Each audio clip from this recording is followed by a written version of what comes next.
Basically stone age जो है वो प्री हिस्टोरिक पीरियड का पार्ट है और ये वो समय था जब इंसान पत्थरों के बने हुए टूल्स का इस्तेमाल करते थे। स्टोन एज को हम 3 पार्ट्स में डिवाइड करते हैं, पैलियोलिथिक, मीज़ोलिथिक और न्यूलिथिक।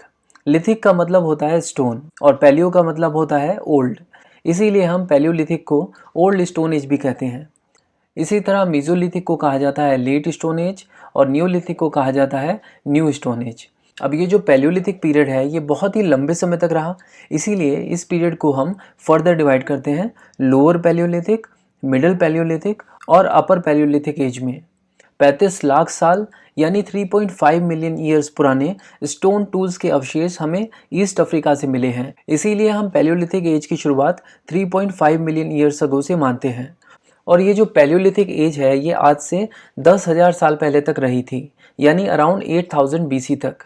इसके अगर हम फर्दर कैटेगराइजेशन को देखें तो जो लोअर पैलियोलिथिक एज है वो 3.5 मिलियन ईयर्स पहले से शुरू होकर 1 लाख साल पहले तक रही थी और मिडिल पैलियोलिथिक एज 40,000 साल पहले तक, और फिर मीज़ोलिथिक को हम 8000 BC से 4000 BC तक मानते हैं, यानी 6000 साल पहले तक। इंडिया में जो ह्यूमन एक्टिविटी है उसके रिमेन्स हमें 5 लाख साल पुराने तक मिले हैं, यानी लोअर पैलियोलिथिक टाइम में भी ह्यूमंस इंडिया में रह रहे थे।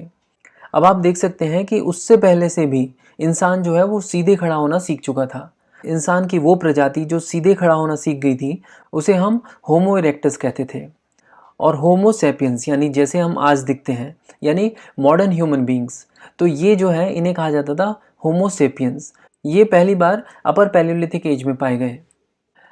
अब यहाँ पर एक बात और गौर करने वाली है कि पैलियोलिथिक पीरियड प्लीस्टोसीन पीरियड के साथ भी कोइंसाइड करता, यानी पैलियोलिथिक पीरियड वो था जब आइस एज भी चल रही थी।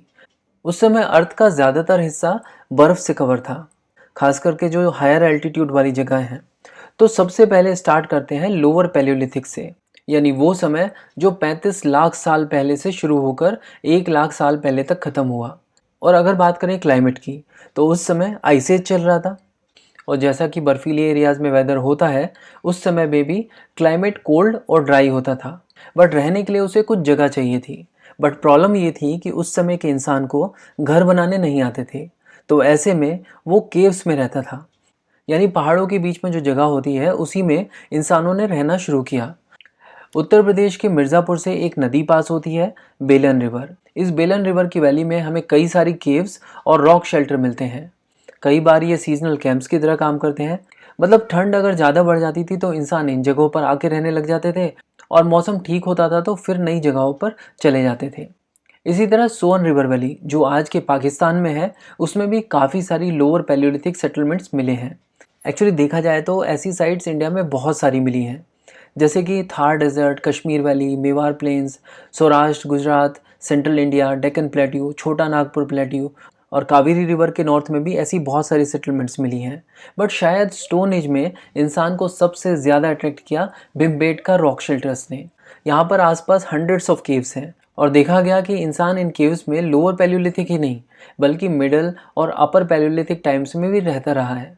एक्चुअली में इंसान को पैलियोलिथिक एज में ये केव्स बहुत ही ज़्यादा अट्रैक्ट कर रही थी, और उसका रीज़न ये था कि एक तो उनको रहने की जगह मिल जाती थी, और इन केव्स के आसपास में बहुत सारे जंगल हैं और बहुत सारे पानी के स्रोत भी, तो उनको खाने और पीने दोनों की व्यवस्था हो जाती थी।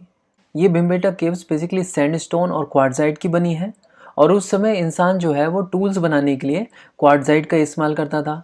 तो इन केव्स में रहने का एक फ़ायदा ये भी था कि टूल्स के लिए रॉ मटेरियल रेडीली अवेलेबल था। तो सेटलमेंट हम लोगों ने देख लिया, यानी हमने देखा कि इंसान कैसे रहता था। अब देखते हैं कि इंसान खाने के लिए क्या करता था। तो लोअर पैलियोलिथिक में इंसान को कल्टीवेशन या फार्मिंग की कोई नॉलेज तो थी नहीं, तो हंटिंग ही उसके सामने एकमात्र विकल्प था। बट हंटिंग करने के लिए उसको चाहिए थे टूल्स। लोअर पैलियोलिथिक में वो अपने टूल्स स्टोन से बनाते थे, और ये टूल्स अनपॉलिश्ड, अनड्रेस्ड और रफ हुआ करते थे। ये लोग क्या करते थे कि एक बड़े पत्थर को एक साइड से थोड़ा सा तोड़ देते थे ताकि पत्थर में एक साइड से कुछ रफ एजेस बन जाएं। तो जब पत्थर को स्प्लिट करते थे तो उसका जो बड़ा पार्ट है उसको कहा जाता था कोर, और छोटे पार्ट को कहा जाता था फ्लेक। लोअर पैलियोलिथिक, जिसे हम अर्ली पैलियोलिथिक भी कहते हैं, उसमें स्टोन टूल्स बेसिकली कोर से बनाए जाते थे। ये देखिए, उस समय जो टूल्स ह्यूमंस यूज़ कर रहे थे वो थे हैंड एक्सेस, क्लीवर्स और पेबल टूल्स। और ये जो टूल यहाँ पे इंडिया में यूज़ हो रहे थे, बिल्कुल ऐसे ही टूल्स वेस्टर्न एशिया, यूरोप और अफ्रीका में भी यूज़ हो रहे थे। मतलब पूरी दुनिया में इसी तरह के टूल्स मिल रहे थे। और ये टूल्स बने होते थे क्वार्ट्ज़ाइट और दूसरे मजबूत रॉक पीसेस से। क्वार्ट्ज़ाइट बेसिकली हार्ड मेटाफोरिक रॉक्स ही होती हैं। अब ये जो हैंड एक्सेस और क्लीवर्स के बीच का डिफरेंस है, इसको देख लेते हैं। अब ये दोनों के दोनों बेसिकली हैं तो कोर टूल्स ही, बट हैंड एक्सेस को बेसिकली इस तरह से घिसा जाता था या तोड़ा जाता था ताकि उसकी शेप जो है वो थोड़ी ट्रायंगुलर बन जाए। अब एक साइड से ये थोड़ा सा पॉइंटेड दिख रहा है, लेकिन ये बहुत ज़्यादा पॉइंटेड नहीं है, बट फिर भी उस टाइम के लिए ये ठीक था कि इसको फेंक के मारो तो किसी न किसी जानवर का सर तो ये फोड़ ही देते थे। अब ये जो हैंड एक्सेस है ये थोड़ा गोल टाइप का दिख रहा है, लेकिन ये जो क्लीवर हैं ये थोड़े फ्लैटिश हुआ करते थे। इनकी जो शेप है वो रेक्टेंगुलर या फिर कभी कभी ट्रायंगुलर भी हुआ करती थी। अब इसमें खास बात ये है कि इसकी जो एक साइड है वो थोड़ी स्ट्रेट दिख रही है आपको, और वो पैनी की जाती थी, थोड़ा घिस घिस कर उसको पैना किया जाता था। फिर से मैं एक बात कहूँगा कि ये पैनी किए जाते थे, लेकिन ये बहुत ज़्यादा शार्प नहीं होते थे। मतलब ऐसे नहीं है कि इससे किसी का गला काट दिया जाए, बट फिर भी थोड़े शार्प होते थे। तो इस तरह हमने लोअर पैलियोलिथिक पीरियड के सभी इंपॉर्टेंट टॉपिक्स को कवर कर लिया है।